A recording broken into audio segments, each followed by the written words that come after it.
and welcome to Glasgow Rangers Nation with me, your host, Evan James, channel that brings you all your latest Rangers news, guys. We're going to talk the managerial search, which obviously now that we are in the full off-season mode, is very much underway. Look, who is it going to be? Look, I think, there's lots of supposition. There's lots of rumours. There's lots of counter rumours as regards the new manager and who that may or may not be. Obviously, we're coming out of a weekend where Celtic's treble has disappeared, despite the fact that they've been telling us since October last year that they were going to win a treble. It was guaranteed, and that we'd obviously be all crying because they were going to be parading their treble. Well, where's your treble gone, Celtic? And how nice it was to see Callum McGregor in tears. Always love to see that ugly, overrated, second-rate footballer upset. It's always good to see that, isn't it? Callum McGregor, the most overrated footballer in Scotland. Right, look, let's talk a little bit about this managerial search. Now, look, for days it seemed like it was going to be Steven Gerrard. All the betting was off. It was odds on Gerrard. Gerrard was going to return. There was Instagram stories, Instagram posts, pictures all over Instagram of Gerrard going through Glasgow, having his hair cut in Glasgow, sitting and having a drink in a bar in Glasgow. There was tons of stuff. And look, I mean, it always happens, doesn't it? Around this summer silly season, when clubs are looking to appoint new managers, when clubs are looking to sign new players, we see that, don't we? At one point, it looked like Marco Rosa. At other point, it looked like a straight fight between Martin and Gerrard. Now it seems that a candidate that was previously pretty much nailed on and then denied now seems to be back in the frame. Now, yesterday we spoke about Brian Priske, the Danish manager, who is currently out of work. Has been the next possible manager of Rangers, certainly one that I don't think would be a great appointment for the club at all.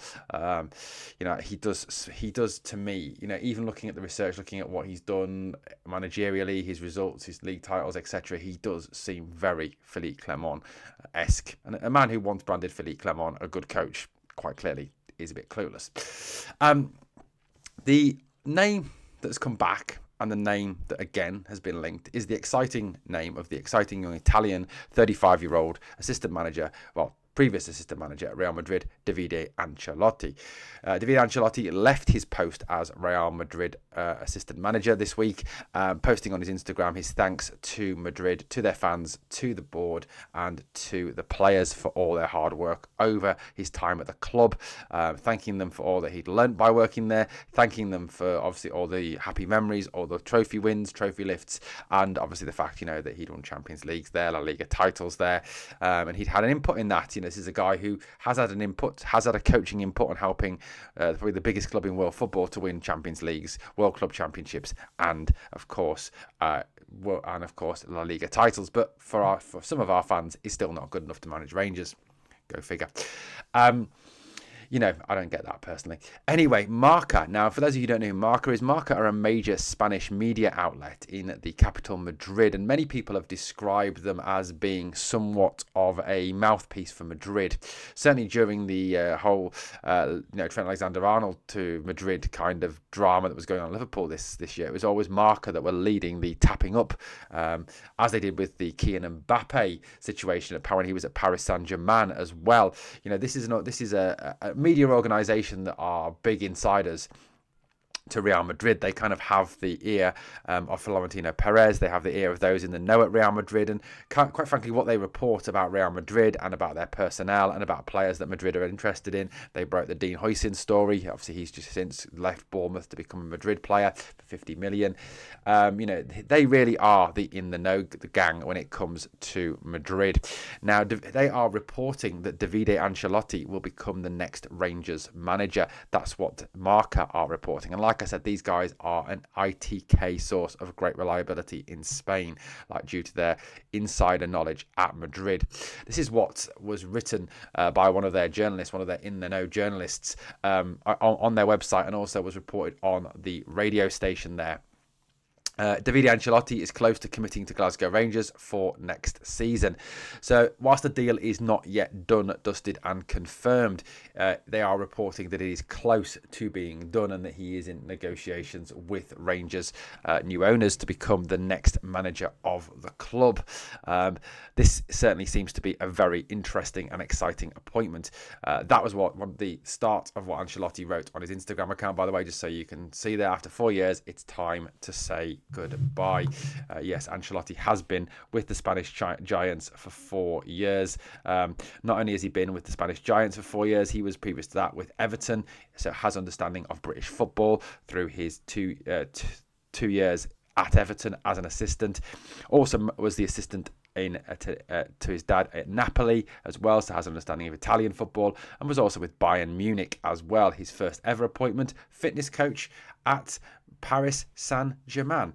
But so French football experience, Italian football experience, German, Spanish and English football experience. A wide variety of experiences of different styles, different ways of playing, all valuable knowledge that he will bring to the club, and something that a lot of fans have called out for, plans A, B and C. Certainly that Clement did not have a plan B. His plan B was to do plan A with different players better. And Barry Ferguson, I don't think he even had a plan A. He had a plan. That was about it. So I think this Ancelotti experience does seem to be someone who is, key now. It seems to be the key figure in this new managerial setup. Apparently Francesco Mauri, who is also a coach at Madrid, would be his assistant. He is seen as a modern, advanced coach, playing football the right way, playing it with a high press and aggressive attacking style. Has a very relaxed and calm approach to management, very similar to his father in that way. And let's face it, when you've learnt from probably one of the greatest managers of all time, and I mean, personally speaking, I would rate Carlo Ancelotti as probably the best manager in the world right now. This guy has won multiple trophies, multiple Champions League titles at different clubs all over the world. It's also worth noting as well that Davide Ancelotti is someone who started off life as a fitness coach, and obviously that's his background now. Obviously has great knowledge of fitness, strength, conditioning, all useful things, I think, in terms of Rangers, because this is a club that for a long time now have had a horrific kind of injury history. Now, if we can bring in a manager, obviously, that has a massive, huge understanding of fitness, of strength, conditioning, this can only be good for the club in terms of keeping players off the treatment table and on the park. That has got to be a massive, massive positive. Ancelotti is also someone who has a UEFA Pro license. He graduated top of his class.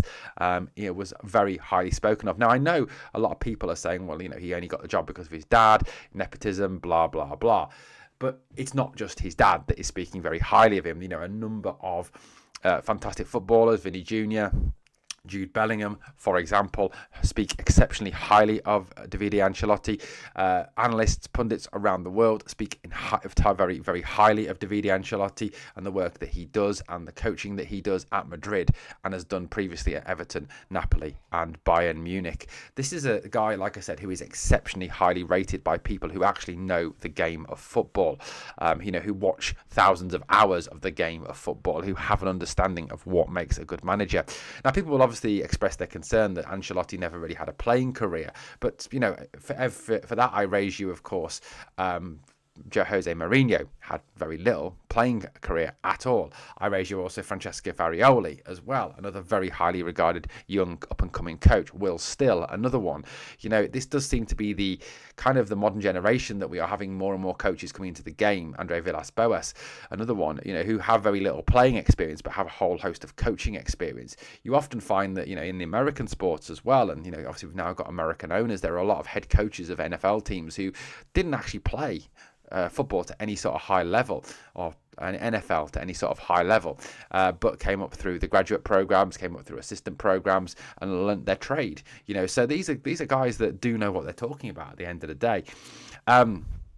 Like I said, this is a guy who has learnt from the very best. This is a guy who has learnt from Carlo Ancelotti, who has won the Serie A title, the Coppa Italia, the Super Coppa Italia, the UEFA Champions League twice with AC Milan, won the Premier League with Chelsea, won the FA Cup with Chelsea, won League One with Paris Saint-Germain, won 2 La Liga titles, 2 Copa del Reys, 2 Spanish Super Cups, 3 Champions League titles, three UEFA Super Cups, 2 World Club Championships, a Bundesliga title. This is a guy in Ancelotti, like I said, is probably the best coach in world football, and this is who he has learnt off. This is a guy he has found out the coaching basics from. Stands him in excellent stead, I believe, to become a very, very good manager. Now, obviously, if he is appointed manager, he'll have to hit the ground running. There is an awful lot to do at this football club. There is an awful lot of players who need to be cleared out of this club. To quote Donald Trump, the swamp needs to be drained at Ibrox.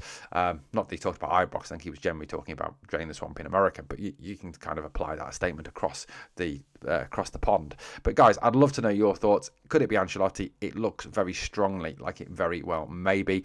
Let me know your thoughts in the comments. If you enjoyed the content, please like, comment, share and subscribe. And remember always, we are the people.